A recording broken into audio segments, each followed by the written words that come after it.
예, 청주 서원구의 이광입니다. 지금 쭉 그 얘기하는 그 질의 답변하는 이 연속성상에서 그 말씀을 드리겠는데요.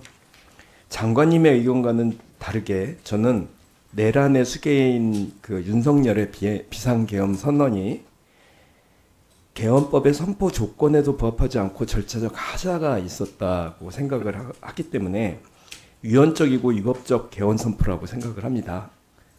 형법상 내란죄에 해당한다고 생각되기 때문에 계속적으로 내란의 수괴라고 말씀드리는 거고요.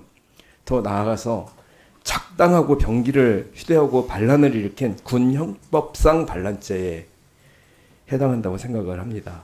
그리고 반란죄의 수괴는 그 양형이 사형입니다. 초범이라고 감형해 주거나 주치 감형이나 이런 것도 없습니다. 심지어는 모의에 참여하거나 지휘하거나 중요한 임무에 중사한 자도 중벌을 받게 되는 게 이 내란죄입니다. 근데 회의를 오전에 시작을 하면서 장관께서 내란죄, 동조자, 지금 방금 제가 말씀드린 이런 표현을 신중을 좀 기해달라 이렇게 첫 인사로 국민들에게 죄송하다는 말씀보다 이 말씀을 먼저 하셨고요. 조은희 그 의원은 나가셨는데 내란죄라고 단정하고 발언하는 것이 유감스럽다면서 다 데리고 나갔습니다. 그런데 이 내란죄라는 말을 누가 먼저 썼을 것 같습니까? 지금 제가 먼저 씁니까? 야당 의원들이 먼저 씁니까? 계엄 선포문을 좀 살펴볼 필요가 있어요. 결국은 계엄 선포문이라는 게 왜 내가 계엄을 할 수밖에 없었는가를 얘기하는 거잖아요. 예, 여기에 동의가 되는지 한번 보십시오. 자유대한민국의 헌정질서를 짓밟고 국가기관을 교란시키고 내란을 획책하는 명백한 반국가 행위입니다. 나오죠? 예. 내란을 획책하는 반국가 행위를 야당이 하고 있다는 거예요. 내란이라고 얘기한 게 대통령이에요. 그 이유고요. 여기 동의하십니까? 아까 말씀드렸습니다만 제가 동의 여부를 말씀드리면 적절치 않습니다. 잠깐만요. 네. 왜 중요한지 계속 말씀드리겠습니다.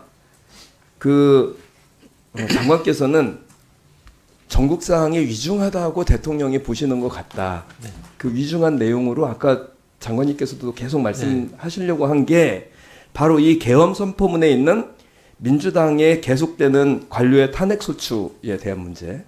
그죠? 네. 말씀 계속 하셨죠. 그리고 검찰들에 대한 탄핵 이런 문제를 말씀을 하셨고, 그다음에 국가 예산 처리의 문제를 또 말씀하셨고, 그다음에 입법 독재와 예산 탄핵으로 국정을 마비시키고 있다는 게 대통령의 계엄 선포문에 계엄을 할 수밖에 없는 이유였었어요. 그죠? 예, 그렇게 국무회에서 말씀하셨습니다. 예. 네. 근데 지금 얘기한 건 방금 장관께서 일관되게 말씀하신 대통령의 계엄은 대통령의 통치행위라고 하셨죠. 네. 권한이라고 하셨죠. 네. 그럼 지금 방금 말씀하신 관료 탄핵소추나 국가 예산 처리나 입법이나 예산은 국회의 사항 아닙니까? 그렇습니다.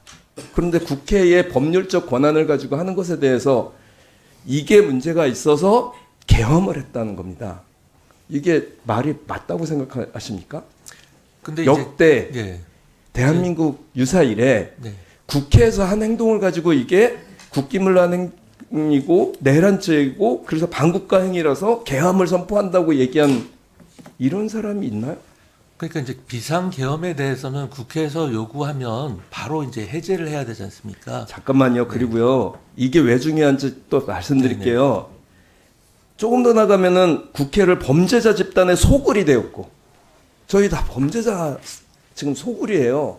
여기서 지금 답변하시고 계시는 범죄자 소굴에게, 범죄자들에게. 그 점에 대해서는 제가 그리고 자유민주주의 체제의 전복을 기도하고 붕괴시키는 괴물이라고 표현을 해요. 역대 대통령이 이런 식의 표현을 하는 거 보신 적 있습니까? 이게 계엄 선포문이에요. 파렴치한 종북 반국가 세력이고요. 자유 헌정 질서를 지키기 위해서 비상계엄을 선포했다는 겁니다. 이게 말이 된다고 생각하세요? 왜 이 말씀을 드리냐면 장관은 특히나 대통령과 친밀한 관계에 있고 대통령을 가장 보좌하면서 국무회의에 참여하셨기 때문이에요. 아까 말씀하셨죠. 국무회의에 19명 중에 과반수 이상 참여한 것 같다. 네. 근데 일일이 언론이 물어보니까 7명밖에 참여 안 한 걸로 나와요. 7분은 안 했다고 그러고 나머지는 대답을 하지 않습니다. 그러면 과반수가 안 된 거잖아요. 과반수가 넘은 건 틀림없는 사실이고요. 국무회의 규정에 따르면 구성위원 과반수 출석으로 개의하고 3분의 2 이상의 찬성으로 의결한다고 했는데 계속 말씀하셨죠. 반대하는 분들 많으셨다고. 근데 어떻게 이게 통과됐죠? 아니 그거는 심의이기 때문에 장관님께 계속 말씀드리는 건 장관님은 반대하셨냐? 반대를 권유하셨냐? 이거 하면 안 된다고 말씀하셨냐고 계속 물어보는데 거기는 답변하지 않으셨어요. 그죠? 네. 답변 오늘 하루 종일 안 하셨어요. 네. 그러면 무슨 장관님은 나치의 유태인 집단 학살에 동조했었던 아이만입니까? 그게 아니고요. 장관님의 생각이 왜 중요하냐? 그 당시에 대통령과 독재를 했고 마지막 결정을 내리는 그 순간에 이게 문제가 있고 내란 혐의가 있다고 판단을 하셨으면 막을 수 있었던 마지막 분이시기 때문에 그래요. 지금 그거 안 하시고 동조하신 거 아닙니까? 대통령님의 권한, 고유의 권한 행사를 고유한 권한이라도 장관이 어떻게 맡겠습니까? 고유한 권한이라도 그러면 공범이세요? 무슨 말씀을 그렇게 여기에 대해서 합의하신 거잖아요. 지금 합의가 장관님께 네. 계속 말씀하시는 거는 이 윤석열의 뜻에 의해 계엄이 정해지고 선포된 어떤 절차적인 것보다 대통령의 뜻이라서 됐다는 게 훨씬 더 근데 국민들은 이에 대해서 70%가 뭐 오늘 나오는 거 보니까 70%가 넘는 분들이 이것은 적법하지 못하다.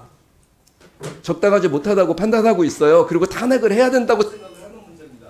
지금 70%대 나머지 한 20% 되는 분들 위치에 서 계신 거예요. 근데 해필이면 장관님이 행정부 장관들하고 마지막 회의에 국무회의를 할 때 그때의 결정으로 이 계엄이 결정이 됐다는 거예요. 거기에 대해서 아니 그거 그 의원님 그렇게 말씀하시면 곤란한 게요. 그 국무회의는 의결하는 그 이 비상계엄 선포에 있어서 의결하는 기관이 전혀 아닙니다. 그렇기 때문에 찬반 의견이 따로 없었다고 제가 누누이 말씀을 드리는 겁니다. 국무회의 규정은 과반수 출석이고 3분의 2 이상 찬성으로 의결한다고 되어 있어요. 국무회의 규정이고요. 그 계엄법을 아니요. 헌법에 따르면 국무회의 심의를 거쳐서 하도록 되어 있습니다. 헌법에 따라서 국회의 권한을 가지고 틀린 말이잖아. 그 어떤 이 3분의 2 의견을 비상계엄 선포를 했어요. 네? 국회의 권한을 가지고 국회 지금 제가 지금까지 말씀드리지 않았습니까? 네. 계엄법을 선포하는 조건에 계엄 선포의 조건에 국회에서 하는 일들을 거론하면서 포고령 말씀하시는군요. 포고령 말씀하시. 포고령은 저희가 관여를 안 했습니다. 저는 모릅니다. 그 내용을 가지고 얘기를 하셨을 거 아니에요. 안 했죠. 하면서 50분간 얘기를 하신다는 분이니까 그런 얘기는 전혀 없었습니다. 그 장관님이 마지막으로 막을 수 있는 제동할 수 있는 거를 포기하셨기 때문에 이건 장관님 그건 그렇지 않습니다. 생각을 합니다. 그거는 의원님이 일방적인 생각이고요. 네. 이게 확실하게 내란이라고 생각하고요. 내란을 수기인 윤석열에 대해서 탄핵하는 것만이 국민의 뜻을 제대로 대한민국 헌정 질서를 지키는 것이라고 저는 생각합니다. 이게 장관님 아니 근데 의원님 자꾸 그날 열렸던 국무회의 성격을 그렇게 말씀하시면 안 되죠. 공동정권이다라고 얘기하는 걸로 들려요. 그건 뭐 의원님 생각이 그렇고 저는 동의할 수 없습니다.